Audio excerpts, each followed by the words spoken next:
Les mots du niveau débutant en chinois sont très importants parce qu'ils constituent la base pour commencer à parler couramment le chinois. Un mot que tu peux être amené à beaucoup utiliser est le mot travailler en chinois. Ce mot a plusieurs sens et dans cette vidéo, je vais te montrer les différentes manières d'utiliser ce mot pour que tu puisses commencer à parler avec confiance. Allons-y. Le mot pour dire travail en chinois se dit gongzuo, gongzuo. Tu peux répéter avec moi. Gongzuo. Le mot gongzuo a le sens de travailler et peut être utilisé de deux manières. Il peut être utilisé en tant que verbe et également il peut être utilisé en tant que nom. En tant que verbe, le mot gongzuo peut être utilisé pour exprimer l'action de travailler et il s'utilise exactement comme le mot travailler en français. Par exemple, tu peux dire ta métier gongzuo pa ge xiao shi. Ta métier gongzuo pa ge xiao shi. Il travaille 8 heures chaque jour. Il travaille 8 heures par jour et tous les jours. Donc, ta veut dire il, métier veut dire tous les jours. Donc, quand tu veux utiliser une expression, quand tu veux dire tous les jours en chinois, tu peux dire métier. Donc, ici, ta, c'est lui ou il. Métier veut dire tous les jours. Gongzuo, c'est le mot que nous abordons dans cette vidéo. Pa, et pa en chinois, c'est 8. Ge, c'est un spécificatif. J'ai fait une vidéo sur les spécificatifs que je t'invite à regarder. Xiao shi, c'est le mot heure en chinois. Donc ici, pa ge xiao shi, ça veut dire 8 heures. Donc la phrase est ta métier gongzuo pa ge xiao shi.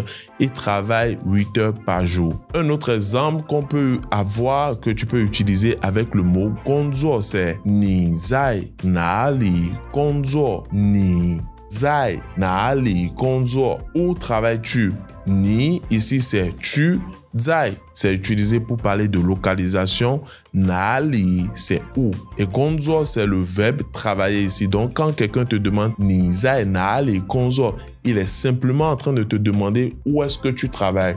Où travailles-tu? Cet usage du mot gongzuo est le plus courant et tu peux l'utiliser pour faire beaucoup de phrases. Il suffit juste d'être conscient de l'utilisation de ce mot et que son sens est directement comme le mot travailler en français. Donc, un autre exemple que tu peux simplement dire, c'est wo zai gongzuo, wo zai gongzuo, qui veut dire je suis en train de travailler. Donc, si quelqu'un t'appelle ou quelqu'un t'écrit, tu peux simplement lui dire wo zai gongzuo. Je suis en train de travailler. En dehors de l'utilisation du mot gongzuo en tant que verbe, il peut également être utilisé en tant que nom. Et dans ce cas, gongzuo peut désigner le travail en tant qu'activité ou simplement en tant qu'emploi.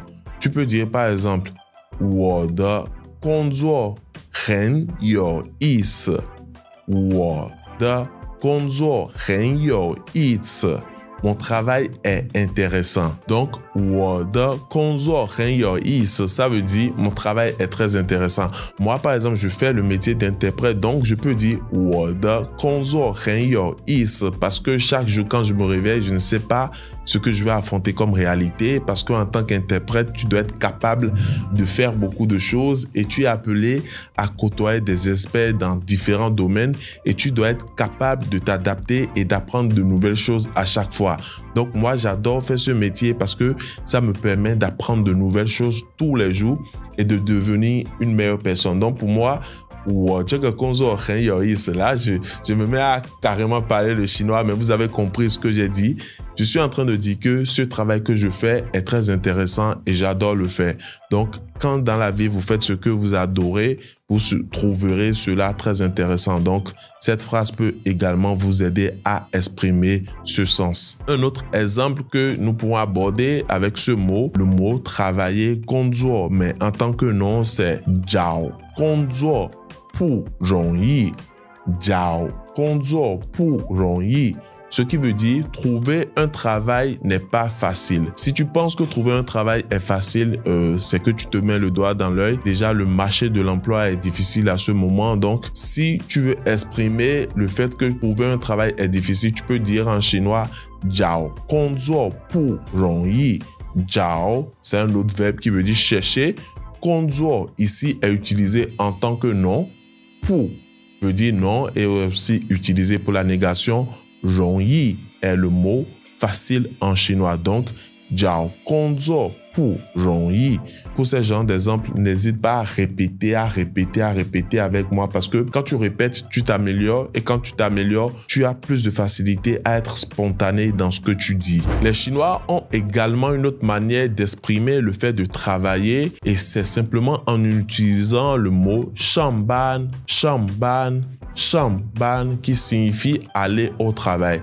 Littéralement, c'est le sens aller au travail qu'ils mettent là. Donc, ils l'utilisent lorsqu'ils sont en train de dire qu'ils sont en train d'accomplir l'action d'aller au travail. Et ce mot est utilisé souvent en substitution du mot konzuo. Tu peux dire par exemple, wo meitian zao shang, pas dian shamban, wo meitian zao shang, pas dian shamban. Ici, wo, c'est je pense qu'à ce niveau, tu connais déjà le mot wo. Meitian, on l'a vu un peu plus haut, c'est tous les jours. Tous les jours. Donc, meitian veut dire tous les jours. Et zao shang, c'est le matin. Zao shang, le matin. Mais ici, zao shang, c'est plus dans le sens de la matinée, très tôt le matin. Donc, pas dian. Pas, c'est 8. Dian, c'est utilisé pour parler d'heure. Donc, shamban, ici, c'est le mot qui est utilisé pour substituer le mot travailler, konzuo. On a donc wo meitian zao shang, pas dian shamban. Je vais au travail tous les matins à 8 heures. Si tu veux continuer sur cette lancée et apprendre des phrases utiles au quotidien, tu peux te procurer mon livre 100 phrases pour parler chinois qui t'apprend les phrases que tu peux utiliser dans la vie de tous les jours et surtout le livre t'explique aussi le contexte culturel autour de chaque phrase. Parce que tu sais, quand tu apprends des phrases, il faut connaître la culture derrière, les réalités derrière pour ne pas les utiliser n'importe comment. Si tu veux avoir des détails sur ce livre, tu peux retrouver tous les détails en description. Et si tu viens de démarrer l'apprentissage du chinois, tu peux cliquer ici pour regarder ma vidéo que j'ai eu à faire sur comment parler le chinois en 6 mois, qui te donne les clés pour parler le chinois, bien sûr, en moins de 6 mois. Clique ici.